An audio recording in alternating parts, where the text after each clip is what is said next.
My name is Elsie Bates. I'm 32 years old and a captain in the United States Navy. Today, I'm standing in Portsmouth Family Court, not as an officer, but as a defendant. The plaintiffs? The same parents who haven't called me in 12 years. My father, Robert, lets out a little chuckle. My mother, Margaret, shakes her head, whispering to her lawyer that my dress uniform looks ridiculous. They are suing me, trying to take the house my grandfather left me, claiming abandonment. Abandonment.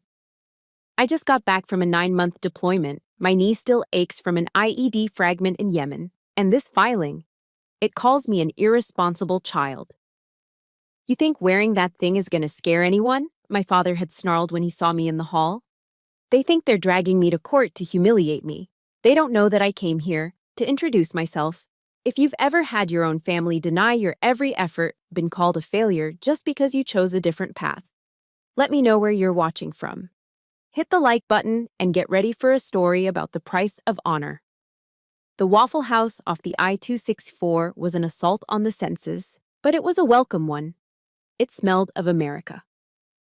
The air was thick with the scent of burnt coffee, sizzling bacon, and the cloying sweetness of maple syrup clinging to everything. I was sitting in a cracked yellow vinyl booth, the fluorescent lights overhead humming a tune of comforting normalcy. This was my tradition. Coming home, truly coming home, meant a plate of peanut butter waffles and black coffee. It was the first meal I always had on American soil, a small ritual to wash away the dust of faraway places. My left knee sent a dull, throbbing ache up my leg from under the table, a permanent souvenir from a roadside in Yemen. I was bone-tired, the kind of exhaustion that settles deep in your marrow after 9 months of sleeping on ship decks, dirt floors, and the vibrating metal shell of a Black Hawk. But I was home. The steady clatter of cutlery, the low murmur of conversations, the waitress calling everyone "hon." It was the chaotic, beautiful sound of a world that was safe. "You sure you don't want any syrup with that, hun?" the waitress asked, holding up a sticky bottle of what the label called light syrup. I managed a tired smile. "No thanks, the peanut butter is all I need." I was trying to explain that the combination was a legacy from my grandfather when my phone vibrated against the tabletop, a low buzz that cut through the diner's noise. I glanced down. It was an email from a law firm I'd never heard of, Sterling and Finch. The subject line was cold and impersonal. Case file 4238B, immediate response required. Spam, I thought, probably some phishing attempt. I almost deleted it, my thumb hovering over the screen. But some ingrained sense of duty, made me open it. As the PDF loaded, the cheerful noise of the Waffle House seemed to recede, the sounds stretching and fading until there was only a dull ringing in my ears. The document was dense with dry legal language that felt alien. But 2 names jumped out from the top of the first page, stark and clear against the white background. Plaintiffs: Robert and Margaret Bates. Defendant: Captain Elsie Bates. My heart didn't race, it stopped. For one long, silent beat, I forgot how to breathe. I scanned the page, my eyes tripping over the words. Petition for partition of property. Due to dereliction of duty and abandonment by the defendant. Abandonment, that word. It was repeated 3 times on the first page alone, a legal hammer striking the same bruised spot over and over. They claimed I had abandoned my grandfather's house, that I hadn't fulfilled my responsibilities as the heir. I stared down at my waffles, now lukewarm, the peanut butter starting to congeal. Abandoned? For the last 9 months, my world had been confined to sand-colored landscapes and the gray steel of a naval vessel. I hadn't abandoned anything. I was serving my country. I was fulfilling my duty. The property taxes were paid, automatically deducted from my Navy salary every year like clockwork. The bills for the new roof I'd arranged for 2 years ago, and the plumber I'd hired from a satellite phone to fix a burst pipe last winter, all paid in full. I let out a sound, a short, sharp laugh devoid of any humor. It was the laugh of a soldier who'd just been told the real war was waiting back home. The waitress glanced over, her expression a mixture of concern and confusion. I just shook my head, my eyes still glued to the screen. My first instinct, my training, screamed at me to analyze the threat, to form a strategy. But this wasn't an enemy I could flank. This was my own blood. My hand, steady even under fire, trembled slightly as I found my brother's contact. Ryan, the golden child. The one who stayed in Portsmouth, who worked a real job selling insurance, who never disappointed them. He picked up on the third ring. Elsie, long time. What's up? His voice was distant, laced with the casual indifference of someone who was merely inconvenienced by the call. Ryan, Mom and Dad are suing me, I said, the words feeling like gravel in my mouth. Over Grandpa's farm. There was a pause on the other end of the line, not a shocked silence, a knowing one. Yeah, I heard about it, he finally said, his tone flat. He'd heard, he knew, and he hadn't called. Look, they're just saying you never come home, that the place is falling apart. Besides, they need the money. I need the money. You should do the right thing and just give it up. He never asked if I was okay. He never asked about Yemen. He never asked if I was home safe. The casual cruelty of it was a physical blow, sharper than any piece of shrapnel. The right thing? I whispered, the question hanging in the dead air between us. Yeah, the right thing, he repeated, as if explaining something to a child. Goodbye, Ryan. I ended the call before he could answer. Ryan's betrayal hurt more than the lawsuit. It was the confirmation of a truth I'd spent 12 years trying to outrun. I was utterly and completely alone. The cold fact of it settled in my chest, heavy as body armor. I remembered the day I enlisted, 12 years ago. My father, a man whose hands were perpetually stained with grease and whose worldview was forged in the unyielding steel of his auto shop, hadn't even looked at me. He just stood by his workbench, refusing to acknowledge the daughter who had shamed him. My mother, a woman who lived her life in the quiet shadow of his disapproval, sent me a single text message after I graduated from SEAL training. We raised a daughter, not a soldier. Don't embarrass this family. That was it. 12 years. Not a single phone call on Christmas. Not a card on my birthday. Not one word when I was laid up in a military hospital in Germany after the IED blast. They didn't call. They didn't text. They sued. This wasn't a spontaneous act of anger. It was a calculated, strategic strike. They wanted the last thing that connected me to my grandfather, the only person in that family who had ever truly seen me. But it was more than that. They didn't just want the house. They wanted to erase my legacy, and in doing so, erase me. My coffee was cold. My appetite was gone. I stared at my phone, at the unforgiving black letters on the screen. Case 4238B, Bates ver. Bates. Why did they want that house so badly? It wasn't a mansion. It wasn't some grand estate in the Virginia countryside. But as I drove away from the Waffle House, the legal papers feeling like a lead weight on the passenger seat, I knew the answer. I knew why a simple log house could ignite such a fire. It was because the house was his, and it was the only place I had ever felt like I belonged. Grandpa Edward's farm wasn't a property to me, it was a sanctuary. He built it himself, board by board, with the same steady hands that had served on a destroyer in the Pacific during World War II. It was a small, honest house nestled among tall Virginia pines, and it always smelled of sawdust, pipe tobacco, and the quiet dignity of a man who understood the world in a way my own father never would. He was the anchor in the chaotic sea of my childhood. I remember being 10 years old, sitting on the porch swing with him on a warm summer evening. The cicadas were buzzing their relentless song in the trees. He pulled a small, heavy object from his pocket and placed it in my palm. It was his old Navy-issue compass, the brass casing worn smooth from years of use. "This world will try to make you lose your way, Elsie girl," he'd said, his rough, calloused hand closing over mine. His voice was a low, comforting rumble. "They'll tell you you're not fast enough, not smart enough, not girly enough." He gave me a slow wink, a twinkle in his clear blue eyes. "But none of that matters. All you need to know is your true north, your honor. That's the one direction that never, ever changes. Don't you let anyone else tell you who you are." He was the only person who never told me to act like a lady, who never flinched when I came home with skinned knees and a triumphant grin. He saw the fire in me, not as a flaw to be extinguished, but as a strength to be honed. He saw me. My father, Robert, saw things differently. To him, the world was a collection of tools and problems. Things were either useful or they were in the way. People were no different. When I was 17, I made the all-state basketball team. I was a starting forward, and I loved the fierce, controlled chaos of the game. My father never came to a single one. "Waste of time," he'd mutter, wiping grease from his hands with a rag. "Be better off learning how to weld." Then, during the regional finals, I went up for a rebound and came down hard. A sharp, cracking sound echoed in the gymnasium, followed by a searing pain in my left arm. My first thought wasn't about the pain. It was a cold dread of what my father would say. His first reaction at the hospital wasn't concern. It was contempt.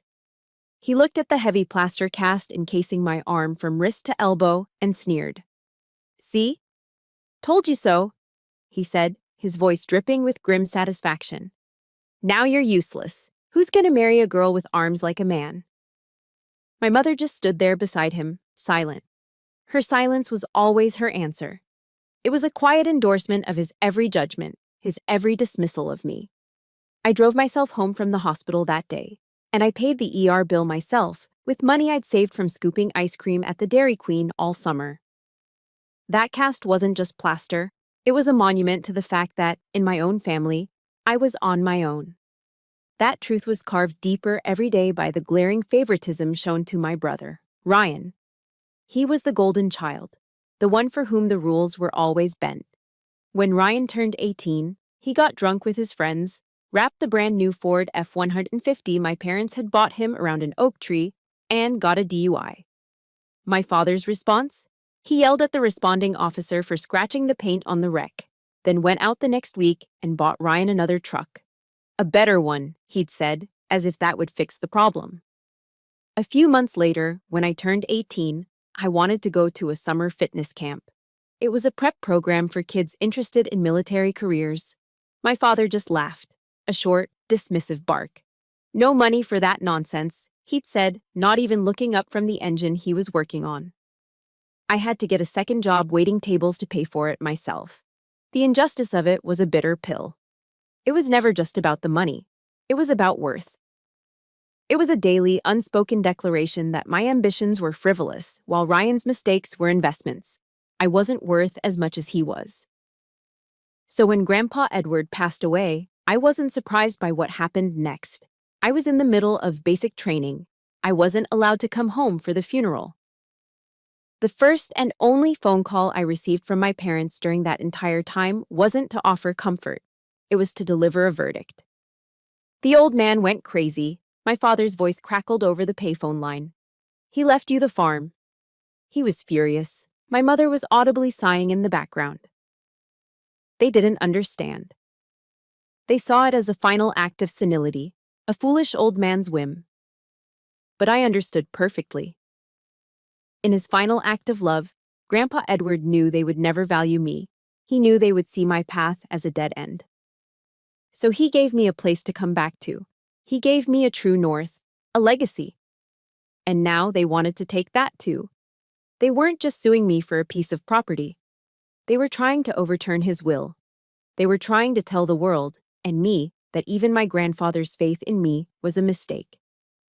If you've ever had one person in your life who believed in you when no one else would, please support this story by hitting the like button and in the comments. Just type the word Grandpa or Grandma or whoever that person was for you. Let's fill the comments with their memory. This isn't about a house. This is about honor. And I would not let them take it from me. Not now. Not ever. A few days before the court date, another email from their lawyer, Mr. Finch, landed in my inbox. The subject line read, "Settlement offer." I felt a cold knot tighten in my stomach. It wasn't an offer. It was an ultimatum, wrapped in the deceptively polite language of the law. I read the words, my breath catching in my throat. Ms. Bates agrees to relinquish all claims to the property. In exchange, Mr. and Mrs. Robert Bates will agree not to pursue further claims for damages resulting from her irresponsibility.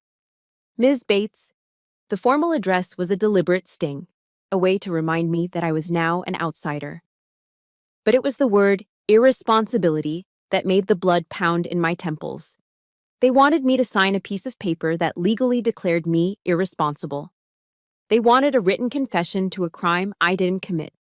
This wasn't about a house anymore. This was about submission. They didn't just want the farm. They wanted me to kneel. They wanted a victory on paper that they could show the whole town, proof that the rebellious daughter had finally been broken. My finger hovered over the reply button for a moment, a storm of angry, bitter words swirling in my mind. But I didn't type a single one. I simply moved the cursor to the trash icon and deleted the email. This battle wouldn't be won with angry words. It wouldn't end with a white flag of surrender. It would be decided in that courtroom, face to face. That evening, I stood in front of the small closet in my Norfolk apartment. The question I was facing wasn't about legal strategy or evidence. It was more fundamental than that. Who was I going to be when I walked into that courtroom? On one side of the closet hung my civilian life. Faded jeans, old navy t-shirts, a handful of simple dresses. If I wore one of those outfits, I would be walking in as Elsie, their daughter. And I knew exactly what they would see. They would look at me and see the ghost of the 17-year-old girl they'd scorned for a broken arm. They'd see the disappointment they'd carried for 12 years. By showing up as Elsie, I would be validating their narrative. That I was the lost, failed child who had run away from home. I would be playing a part in a play they had written for me. Then my eyes moved to the other side of the closet. Hanging pristine in a heavy-duty garment bag was my Navy service dress blue uniform. The deep, dark blue wool, the sharp creases, the gleaming gold buttons. It was more than just clothing. It was a testament. I wore that uniform the day I received my commission. I wore it the day I pinned a silver star to my chest. And I wore it the day I stood graveside and handed a folded American flag to the widow of a fallen teammate. Each thread was woven with duty, sacrifice, and an unwavering commitment to something larger than myself. It represented a life they refused to see, a person they refused to know. My mind drifted back to my first commanding officer, a good man we lost in the mountains of Afghanistan. I remembered standing before him after I'd finally made it through the hellish crucible of SEAL qualification training. He was a man of few words, but the ones he chose always landed with the weight of truth. Bates, he'd said, his gaze steady and clear. They're never going to get you. The people back home. They'll look at you and see something that doesn't fit into their neat little boxes. Don't you ever waste a second of your life worrying about that. He paused, letting the words sink in. Your honor. It isn't something people give you. It's the courage to show up as exactly who you are, especially when it makes them uncomfortable. His words echoed in my silent apartment, a voice from the past guiding my present. This wasn't about intimidating them. It wasn't about showing off. This was about correcting the record. This was about telling the truth. For 12 years, they had told a story about me to anyone in our small town who would listen. The story of Elsie, the girl who ran off to play soldier. The girl who was a shame, a disappointment.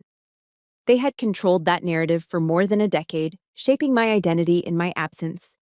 This uniform. This was 12 years of truth. It was the deployments to places they only saw on the news. It was the sleepless nights on watch. It was the ache in my bones, the scars on my body. It was the silver star for valor. It was the purple heart for wounds received in action. It was the weight of command and the unbreakable bond of brotherhood. It was everything I had become while they were busy telling everyone what I wasn't. The decision settled over me, not with a clash of emotion, but with a quiet, cold clarity. You have to define yourself before others have the chance to define you incorrectly. I reached into the closet and unzipped the garment bag. The scent of clean, pressed wool filled the air. I laid the uniform out on my bed. With methodical precision, I began my preparations. I ironed out the smallest wrinkle from the jacket. I took a soft cloth and polished every single brass button until it shone like gold. I carefully pinned my ribbons over the left breast pocket, a colorful, silent summary of my service. I wasn't going to court to fight my family. I was going to introduce myself. Once and for all. The night before the hearing, I didn't stay in my Norfolk apartment. The four walls felt like they were closing in on me. Instead, I drove out to the farm. As I pulled down the long gravel driveway, the house looked dark and lonely under the moonlight, a silhouette of memory against the starry Virginia sky. It was cold inside, carrying the damp, musty smell of a place that had been sleeping for too long. I didn't bother with the lights. I just went out to the porch, my grandfather's porch, and sat on the top step. My old German shepherd, Knox, padded out after me and rested his graying head on my injured knee, letting out a soft groan. The silence out here was different from the quiet of my apartment. It was a deep, heavy silence, filled with the chirping of crickets and the weight of the coming day. Tomorrow, I would walk into a courtroom and face my own parents as adversaries. I had my evidence organized in a neat folder. I had my uniform pressed and ready. I had my strategy. But I wasn't prepared for this feeling, a profound sense of feeling orphaned, even though they were both still alive just a few miles down the road. Knox whined again, a low rumble in his chest, as if he could sense the turmoil inside me. I buried my face in the thick fur of his neck, the familiar scent of him a small comfort in the vast darkness. "It's just you and me, old boy," I whispered into his coat. "Just you and me." For a moment, behind the ironclad resolve I had built for myself, I felt fragile. I felt utterly alone. That's when my phone pinged. The sudden sound cut through the quiet night, sharp and intrusive. I pulled it out, assuming it was a late-night email from my own legal counsel. But the name on the screen wasn't a lawyer. It was Sergeant First Class Mongo Alvarez, the biggest, scariest-looking man on my team, and the closest thing I had to a brother. The text was short and to the point. "Boss, heard you got some family trouble." A small, tired smile touched my lips. News in the SEAL community travels faster than a wildfire. It was a closed circuit of trust and gossip, and nothing stayed secret for long. I typed back, my fingers moving slowly in the cold air. "Just a little hometown drama, Mongo. Handling it." His reply was instantaneous. "Roger that. Team sends its best. Need us to come pay anyone a visit? My in-laws are terrified of me." I let out a genuine laugh, the sound swallowed by the night. The thought of Mongo, all 6'5" and 250 pounds of solid muscle, showing up on my father's doorstep was both terrifying and hilarious. It was his way of saying, "We've got your back." Then, a second message came through. It was a video file. I hesitated for a second before tapping to open it. The screen flickered to life, revealing a cramped, dimly lit tent somewhere in the Middle East. Crowded together in front of the phone's camera were 7 familiar faces. They were exhausted, bearded, and covered in the dust of whatever godforsaken place they were in, but their grins were wide. "Hey, Skipper," they all yelled in a chaotic, overlapping chorus. "Heard you were going home to kick some ass in court." Mongo's face filled the screen. "Seriously, Captain, don't let them push you around. You're the baddest woman we know." Another one, Smitty, a young medic from Texas, pushed his way forward. "Ma'am, if you need a character witness, just say the word. I'll tell the judge about the time you pulled me out of that." The video cut out abruptly, probably due to a terrible satellite connection. The screen went black, but the image of their smiling, loyal faces was burned into my mind. I sat there on that cold wooden step, staring at the dark screen, and felt a warmth spread through my chest. Then a tear escaped, tracing a hot path down my cold cheek. Then another. These weren't tears of sadness or self-pity. They were tears of overwhelming gratitude. These men. They had seen me at my absolute worst, covered in mud, blood, and sweat. They had seen me make life-or-death decisions under fire.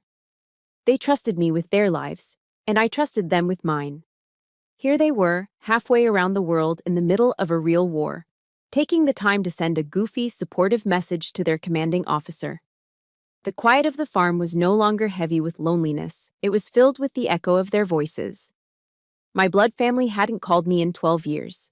My chosen family had reached out in less than 12 hours. The contrast was a punch to the gut, but it was the kind of punch that knocks the wind into you, not out of you. Family isn't just the blood you're born with. It's the people you're willing to bleed for. I took a deep, steadying breath, the crisp night air clearing my head. I was not an orphan. I was not alone. I stood up, patting Knox's solid head. "Come on, boy," I said, my voice steady and clear once more. "Let's get some sleep. We've got a big day tomorrow." Courtroom 3B of the Portsmouth Family Court was a small, airless box that smelled of old paper, floor wax, and the faint, sour scent of other people's anxieties. The dark wood paneling seemed to absorb the light, and the room was thick with a nervous tension that you could almost taste. The moment I pushed open the heavy double doors and stepped inside, a wave of silence washed over the gallery. The low murmur of whispers and shuffling feet stopped instantly. Every head swiveled in my direction. My dress blue uniform, with its sharp, clean lines, gleaming gold buttons, and the silent, colorful story told by the ribbons on my chest, seemed to soak up all the sound and oxygen in the room.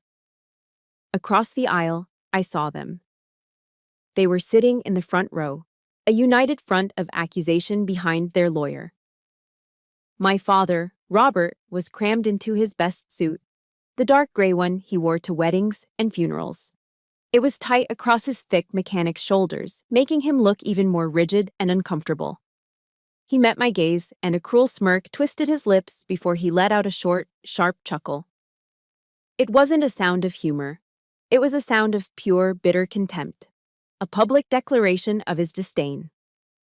My mother, Margaret, refused to look at me. Her attention was fixed on their lawyer, a nervous tick making her smooth the fabric of her floral Sunday dress. As I passed their row, I heard her whisper to him, her voice dripping with a familiar, weary shame. "It's ridiculous. She always has to make a scene." That whisper, though barely audible, struck me with the force of a physical blow. It was the same tone, the same sentiment she had used my entire life, the one that always asked, "Why can't you just be what we wanted?" I didn't react. I kept my chin up, my steps measured and even on the worn linoleum floor, and walked to the defendant's table. I sat, placing my single, neat folder of documents before me. The chair was hard, the solitude of the table feeling vast. Their lawyer, a portly man named Finch with a slick, condescending voice that grated on the nerves, heaved himself to his feet. He addressed the judge, a weary-looking man named Simmons, who looked like he'd seen every possible variation of human misery. "Your Honor," Finch began, his voice a smooth, oily performance of sympathy. "We are here today to address a deeply painful family tragedy. The defendant, Captain Elsie Bates," he paused, letting my rank hang in the air as if it were an accusation, "chose to abandon her family 12 years ago. She chose to pursue a certain lifestyle, a transient and dangerous career that has, shall we say, alienated her from her most basic filial responsibilities. She willfully abandoned the property left to her by her beloved grandfather, allowing it to fall into a state of shameful neglect, causing my clients, her loving parents, immeasurable emotional and financial distress. The performance was too much for my father. He shot to his feet, his chair scraping loudly against the floor. His face was a blotchy, furious red. "She ran off to play soldier," he roared, pointing a trembling, grease-stained finger directly at me. The gallery gasped. "That's all it ever was. A game. You think wearing that costume is gonna scare anyone? You're no daughter of mine. Mr. Bates, you will sit down and be silent, or I will have you removed." Judge Simmons's voice cracked through the room like a whip. My father, his chest heaving, glared at me one last time before sinking back into his seat, muttering under his breath. Mr. Finch didn't miss a beat. "As you can see, Your Honor, the emotions are very raw. Mrs. Bates, would you please take the stand?" My mother walked slowly, dabbing at her dry eyes with a pristine, folded tissue. She sat, arranged her skirt, and began to cry on cue. They were perfect, delicate sobs designed for maximum effect. "I tried," she wept, her voice cracking beautifully. "Oh, how I tried. I prayed every single night for her to come home. to just be a normal girl. Find a nice young man from town, settle down, give me grandchildren. But she changed. The military. It made her hard. Cold. She's not my little girl anymore. She's a stranger. Mrs. Bates, Finch said gently, in your opinion, did your daughter abandon the house? My mother looked up, her eyes glistening with manufactured tears. She looked at the judge, at the jury of faces in the gallery. Anywhere but at me. Yes, she said, her voice a pained whisper that carried to every corner of the room. She abandoned it, just like she abandoned us. She never comes home for Christmas. She didn't even call when her father was sick with pneumonia last year. We could have been on our deathbeds, and she wouldn't have known. I sat perfectly still, my back a rigid line, my hands clasped on the table. The lie about my father being sick stung the most. I remembered that call vividly, made from a satellite phone in a sand-swept tent in Yemen. The connection crackling, my voice hoarse from lack of sleep. I had called. She hadn't picked up. This was their strategy, a public execution of my character. Each word was a carefully aimed bullet. Abandoned. Not my daughter. Ridiculous. Cold. Stranger. The words hammered against the disciplined walls I'd built around my emotions. My training kicked in, a calm, cold voice cutting through the noise. Never let emotion dictate your actions. Observe, analyze, act. I focused on my breathing, a steady rhythm in and out. I pictured Mongo's goofy grin. I felt the phantom weight of my grandfather's compass in my hand. I kept my eyes fixed forward, not on my parents, but on the American flag standing in the corner. It was my anchor in this storm. Finally, Mr. Finch turned to the judge. The prosecution rests, Your Honor. A heavy silence settled once more. The air was thick with their accusations, their manufactured grief hanging like smoke. They had fired every shot in their arsenal. They had told their story. They had said their piece. Now it was my turn. When their lawyer smugly sat down, a thick, cloying silence filled the courtroom. It was heavy with their accusations, with the weight of their carefully crafted narrative. Judge Simmons, who had been listening with a kind of weary patience, adjusted the glasses on his nose and finally turned his full attention to me. His expression was impossible to read, a judge's neutral mask. Defendant, he said, his voice a flat, tired baritone that had probably presided over 1,000 family disputes just like this one. Do you wish to respond? Do you have legal counsel present? I took a slow, deliberate breath. In and out, the way I'd been trained. Then I pushed my chair back, the sound of its legs scraping against the floor the only noise in the room. I rose to my feet. Every whisper in the gallery died. Every eye was locked on me, a solitary figure in dark blue and gold. I do not require a lawyer, Your Honor, I said. My voice was calm, clear, and steady. I had trained for years to project commands across the chaos of a battlefield. The quiet of this courtroom was no challenge. And yes, I would very much like to respond. I kept my gaze fixed on the judge, on the raised dais that symbolized the law. They had made their appeal to emotion and pity. I would make my appeal to the facts. First, I began, my voice ringing with a formality they had never heard from me. For the record, my name is Captain Elsie Bates, United States Navy. I consciously put a slight emphasis on my rank, letting it hang in the air as a direct refutation of my father's sneering costume comment. I do not play soldier, as the plaintiff alleged. I serve.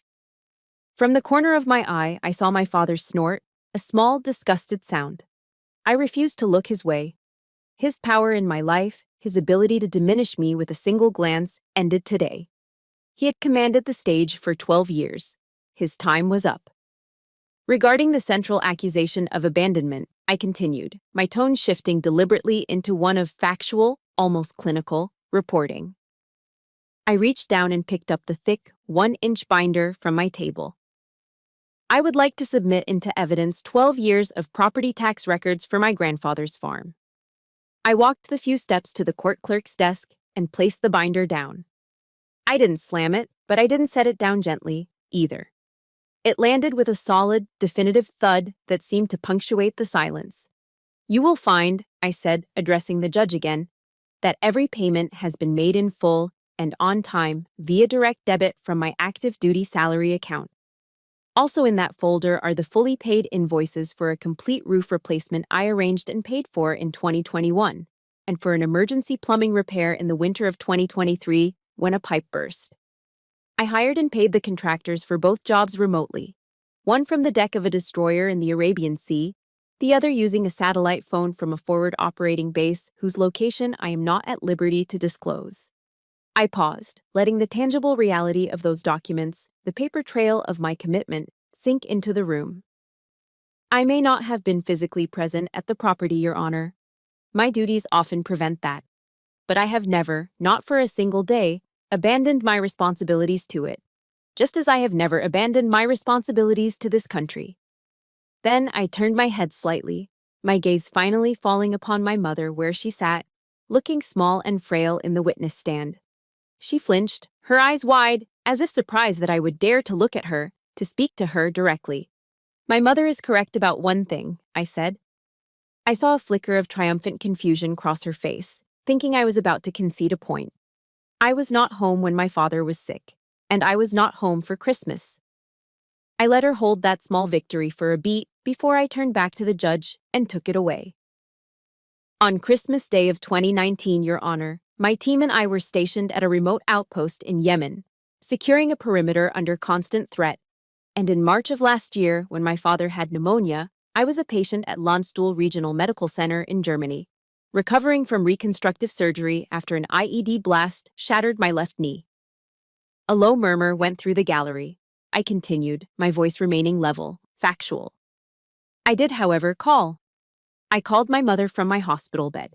She didn't pick up the phone. I paused, then added the final, quiet detail. Perhaps, I said, my voice as cold and sterile as the hospital I was describing, she didn't recognize the international country code. The color drained from my mother's face. It was a visible, shocking transformation. Her carefully constructed facade of the grieving, abandoned parent didn't just crack, it disintegrated. Her mouth fell open slightly. Her eyes, no longer wet with fake tears, were wide with the pure, stark terror of being caught in an undeniable lie. She knew. I knew she knew. It wasn't a missed call, it was a rejected one. I took one final, steadying breath, feeling a cold, controlled power moving through me. It wasn't rage anymore, it was clarity. Your Honor, I concluded, my voice even but unyielding. The truth is, I never abandoned that house, just as I never abandoned this family. The truth is, they abandoned me. They abandoned me 12 years ago, on the day I swore an oath to serve this nation instead of staying to work in my father's auto shop. They are not suing me today for a house. They are suing me because they are ashamed of me. Because my life, my service, is a reflection of a choice they cannot understand and will not respect. But the final truth, Your Honor, is that I am not ashamed of who I am. If you believe that speaking your truth, even when your voice shakes, is the ultimate form of strength, please hit that like button. And in the comments below, just type the words, I see you, to show your support for Elsie and for everyone who has ever had to fight to be seen. With that, I gave a slight formal nod to the judge. I turned, walked back to my table with measured steps, and sat down. The room was utterly, profoundly silent. After I sat down, the silence that followed was different. It was no longer just the absence of noise, it was a heavy, expectant void. Every person in that room, from the gallery to the plaintiff's table, was holding their breath, waiting for the judge to speak. Judge Simmons didn't say anything for what felt like a lifetime. He leaned back in his large leather chair, took off his reading glasses, and began to polish the lenses with a small, clean cloth from his breast pocket. It was a slow, methodical gesture. The kind of deliberate action a man takes when he is processing something profound. My parents and their lawyer exchanged confused, anxious glances. This wasn't going according to their script. They had expected me to break down, to cry, to yell, to give them more drama for their theater of victimhood. They hadn't expected the cold, hard weight of facts. They were unprepared for my calm. Finally, Judge Simmons put his glasses back on. He didn't look at my parents. He didn't look at their lawyer. He looked directly at me, and I saw something in his eyes that hadn't been there before. The weary, bureaucratic glaze was gone.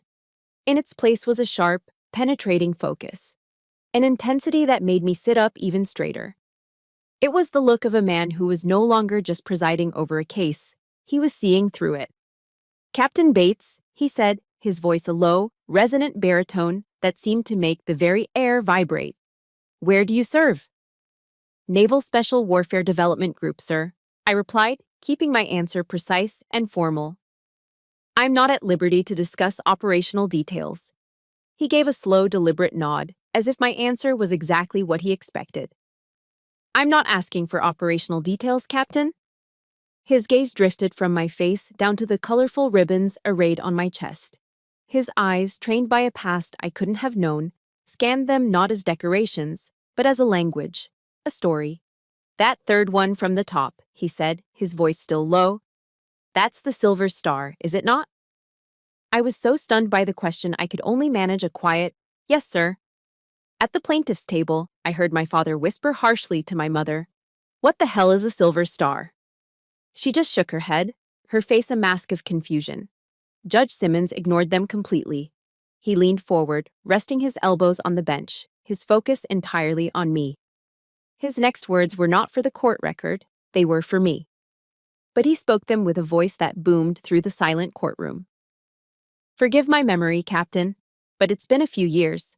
Would you be the same Elsie Bates who was decorated for leading the evacuation of 43 American civilians from the embassy in Yemen back in 2019? The one who took a bullet to the leg while pulling the last of the diplomatic staff onto the helicopter?" The air in the room seemed to crystallize. Every sound stopped. The shuffling of feet, the clearing of throats, the rustle of paper, all of it ceased. You could have heard a pin drop on the worn carpet. I looked across the room at my parents. My mother's mouth was hanging open, her carefully applied lipstick suddenly looking garish. My father was frozen, the angry red in his face draining away, replaced by a ghastly pale shock. This story was a ghost to them. A headline they might have glanced at in a newspaper, a report they might have ignored on the evening news. They had never heard it. They had never asked. I couldn't find my voice for a moment. The sudden public acknowledgement of the single most defining and traumatic day of my career, here in this stuffy little courtroom, was disorienting. I swallowed hard and gave a short, single nod. "I was just doing my duty, Your Honor." A small, sad smile touched the corner of Judge Simmons's mouth. It was the first glimmer of warmth I had seen from him all day. "Captain," he said softly, "that is one hell of an understatement." Then, he turned. He physically rotated his entire chair to face my parents, and the warmth in his voice vanished, replaced by something cold and hard as forged steel. The weary judge was gone. In his place sat a man who was now personally invested. "Mr. and Mrs. Bates," he began, his voice dangerously quiet. "You have brought a petition before this court suing your daughter for the abandonment of a piece of property." He reached over and, without looking down, picked up the binder of evidence I had submitted. He held it up. "It seems that while she was busy making sure its taxes were paid, she was also, concurrently, busy saving the lives of 43 Americans. People who could have been your neighbors, your friends." He let the binder drop to the bench with a loud, echoing smack that made both of my parents jump. "While you were busy being ashamed of her," he said, his voice rising with a controlled, righteous anger, "the rest of this country—" He brought his hand down hard on the bench, the sound like a gavel strike. "Owes her a debt of gratitude." Judge Simmons wasn't finished. His words had stunned the courtroom into silence, but he wasn't just making a statement. He was driving a point home, ensuring the message was received with the force of a battering ram. He fixed his cold, hard gaze on my father. "Mr. Bates," he said, his voice now dangerously low and personal, "let me be perfectly clear. Your daughter is a hero, an actual, real-life American hero. A lot of us in this country talk about service. We fly flags on the 4th of July and we thank veterans for their service at the grocery store. Your daughter has lived it. She has bled for it." He made a small, sharp gesture towards me, towards the knee that still ached under my uniform. And you stand in this courtroom and you call her a disappointment? You call her service playing soldier? My father's face, which had been pale with shock, began to turn a mottled red again, but this time it wasn't anger. It was the flush of profound public shame. He opened his mouth, but no words came out. He just stared, utterly speechless, a man whose entire worldview had just been dismantled in front of him. The judge then turned his attention to their lawyer, Mr. Finch, who suddenly looked like he wanted the floor to swallow him whole. "Counselor," Judge Simmons snapped, "do you have anything at all to say for your client's behavior?" The slick, confident lawyer was gone. In his place was a flustered, sweating man who couldn't meet the judge's glare. Your Honor," he stammered, shuffling his papers nervously. "My clients, they weren't aware of the specifics of their daughter's service." The judge exploded. "They weren't aware?" he roared, the sound blasting through the courtroom like a cannon shot. He surged to his feet, his black robes swirling around him, no longer a tired bureaucrat, but a towering figure of pure, righteous fury. "And why weren't they aware, Counselor? Because they never asked. Because they were so consumed with their own petty, wounded pride that they couldn't be bothered to find out that they had a daughter risking her life on the other side of the world, for the very freedoms that allow them to stand here and insult her." He stopped, breathing heavily, his face flushed. The entire room was frozen. Then, as quickly as it came, the fury receded. He sat back down, smoothed his robes, and became a judge once more, his voice returning to the calm, authoritative tone of legal procedure. "Under the statutes of the Commonwealth of Virginia," he said coolly, "a claim of property abandonment requires proof of complete and utter neglect, and an intent to relinquish all responsibility. The defendant has provided clear and indisputable evidence of ongoing financial upkeep, maintenance, and responsibility. Therefore, there is no legal basis whatsoever for this claim." He reached for his wooden gavel, his movements now deliberate and final. "The petition brought by the plaintiffs," Judge Simmons declared, his voice ringing with finality, "is hereby dismissed." He brought the gavel down. Crack. The sound was sharp and absolute. It wasn't just a noise, it felt like a physical event. A shockwave that seemed to shake the very foundations of the room, breaking the spell of 12 years of injustice. "Furthermore," he added, his voice cutting through the ringing silence, "I find that this lawsuit was filed frivolously, with malicious intent, and for the primary purpose of harassment. Therefore, the court orders that all of the defendant's legal fees, though she appears to have had the wisdom not to require any, shall be paid in full by the plaintiffs." He looked at me then, and the steel in his eyes softened for a moment. He gave me a slow, respectful nod. "Thank you for your service, Captain." And with that, he stood up and swept out of the courtroom through a side door, leaving a stunned and shattered silence in his wake. For a full second, nobody moved. It was as if time had stopped. Then, the spell broke. My father let out a strangled, incoherent roar of pure rage and slammed his fist into the back of the wooden bench in front of him. The sound of flesh hitting wood echoed in the quiet room. My mother finally broke down completely, her shoulders shaking with ragged, genuine sobs. These were not the fake tears from the witness stand. These were the bitter, ugly tears of absolute defeat. They had lost. They hadn't just lost a court case. They had been publicly stripped bare, their cruelty and selfishness laid out for the entire town to see. The weapon they had tried to use against me, this courtroom, had turned on them with devastating force. I watched them for a moment, and a strange thing happened. I didn't feel victorious. I didn't feel a rush of triumphant joy. The word that came to my mind was tired. I just felt tired and empty. The crushing weight I had been carrying on my shoulders for 12 years was suddenly gone, lifted by the judge's verdict. But its absence left a hollow space, a quiet ache where the burden used to be. I stood up, my movements feeling slow and heavy. I smoothed the front of my uniform jacket, a small automatic gesture of restoring order. And without a single backward glance, I turned and walked out of the courtroom, leaving the wreckage of my family behind me. I didn't go back to my apartment in Norfolk after the hearing. I drove straight to the farm, the silence in my truck a stark contrast to the emotional detonation I had just witnessed. I didn't change out of my uniform. I walked out onto the back porch, the same porch my grandfather had built, and sat on the steps, the dark wool of my jacket feeling heavy and formal in the quiet country air. I watched the sun dip below the tall pine trees, painting the sky in soft shades of orange and purple. Knox came and laid his head on my lap, his presence a warm, solid comfort. I had won. The verdict was clear, the victory, absolute. So why did I feel so hollow? The judge's gavel had shattered a 12-year curse of lies and accusations, but it couldn't magically heal the wounds underneath. Sitting there, in the quiet aftermath, a surprising realization settled over me. I had never truly wanted to humiliate them. I had never wanted to see them broken and exposed in a public courtroom. All I had ever wanted was for them to see me, to see the person I had become, not the disappointment they had imagined. For 12 years, I had carried the weight of their misunderstanding. I'd carried it on long marches, on covert missions, on the lonely decks of ships halfway around the world. It was a burden I'd grown so accustomed to, I almost didn't know who I was without it. Now it was gone, lifted from my shoulders by a stranger in a black robe, and I didn't know what to do with the sudden, terrifying lightness. A few days passed. I spent them at the farm, trying to reclaim the space, both physically and mentally.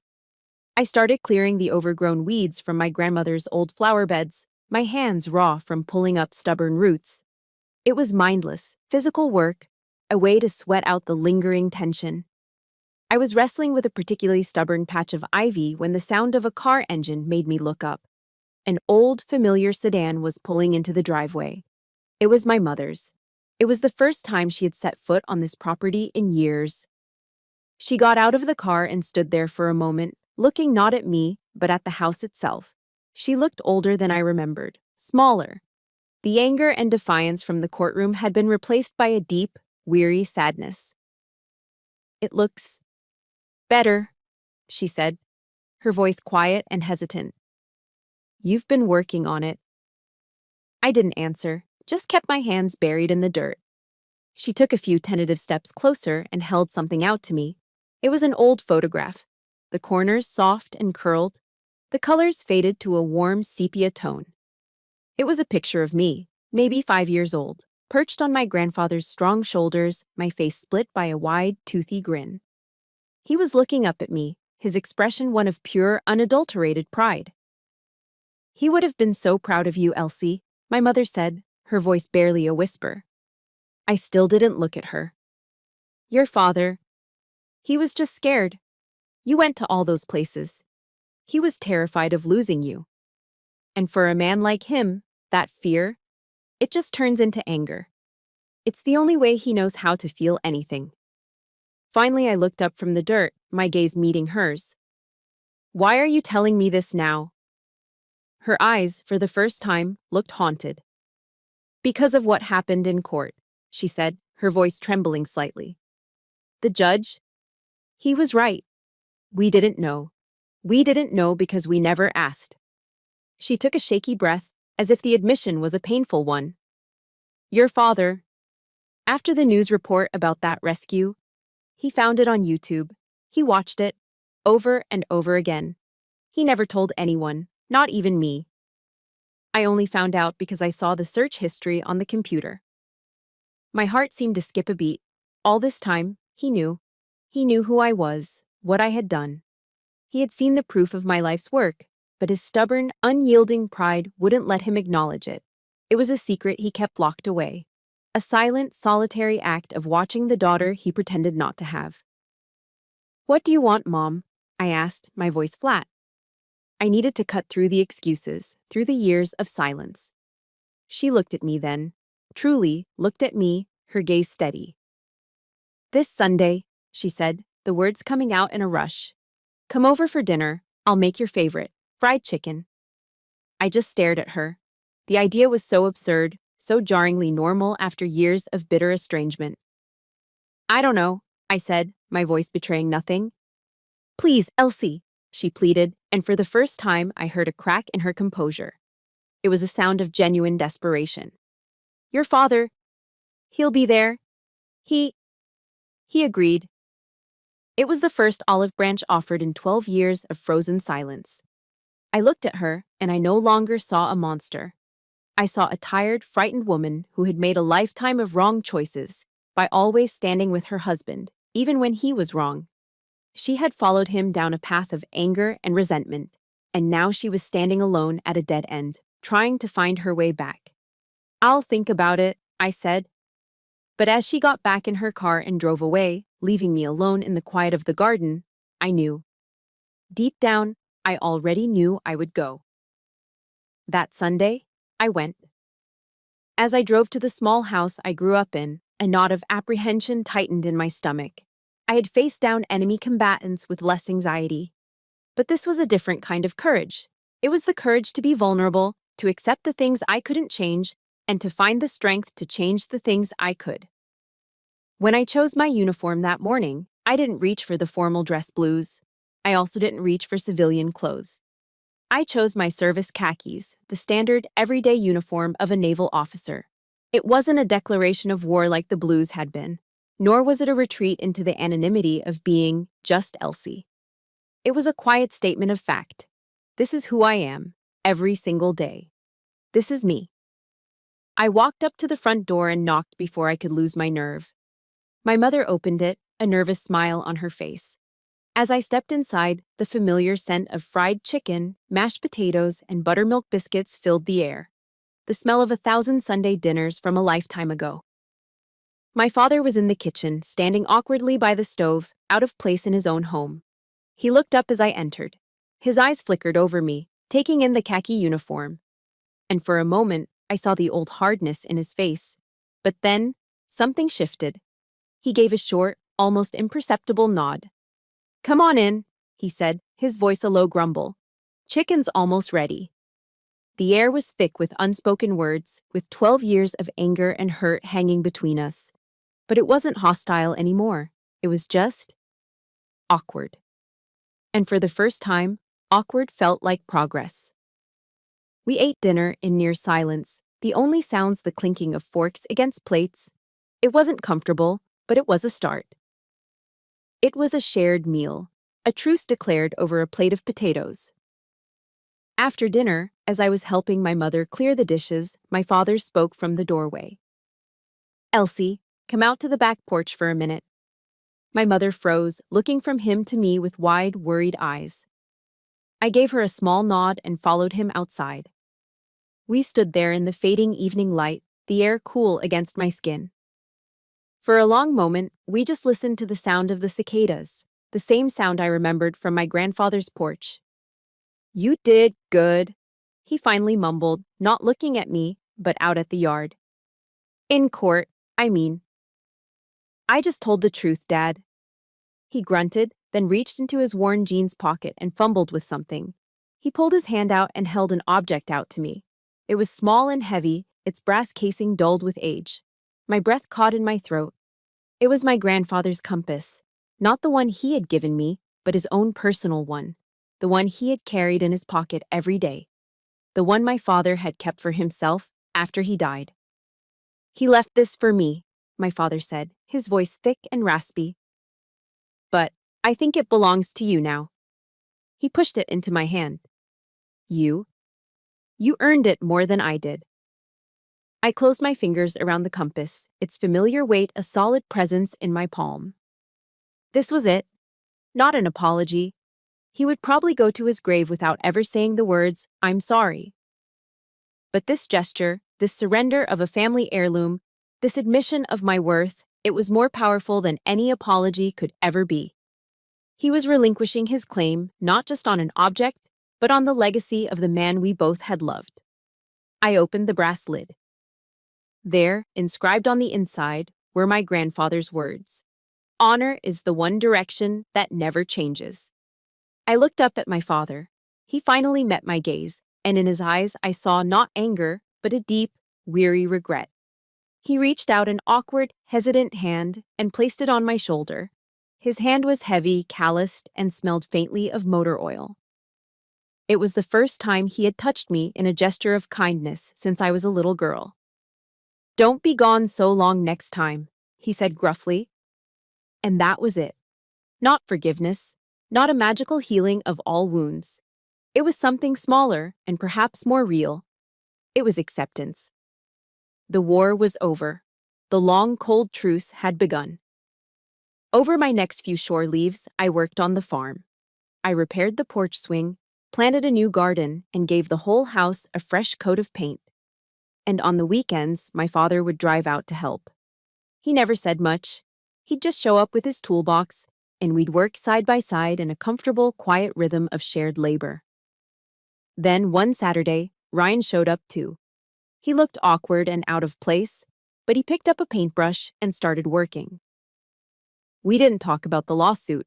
We just painted. We ate dinner together on that newly painted porch, the three of us. For the first time in over a decade, we felt something like a family again. My story, the one from the courtroom, got out. I was invited to speak at my old high school for Veterans Day. I stood on the stage, in my uniform, and I spoke to the students about honor, about service, and about finding your own true north. That night, back on the porch at the farm, I held the compass in my hand. Beneath my grandfather's timeless inscription, I had carefully engraved a new line, a lesson learned in the crucible of my own life. It read, "Forgiveness is the truest form of discipline." I had found my direction. I had come home. Thank you for walking this path with me. My story isn't just about the family you're born into, but the honor you build for yourself. It's about finding your own true north, even when the world tries to convince you that you're lost. In the comments below, I'd be honored if you shared just one word that represents your true north, be it family, honor, peace, or freedom. If stories about resilience and the courage to define your own worth matter to you, please like this video and subscribe to the channel. You are not alone on your journey.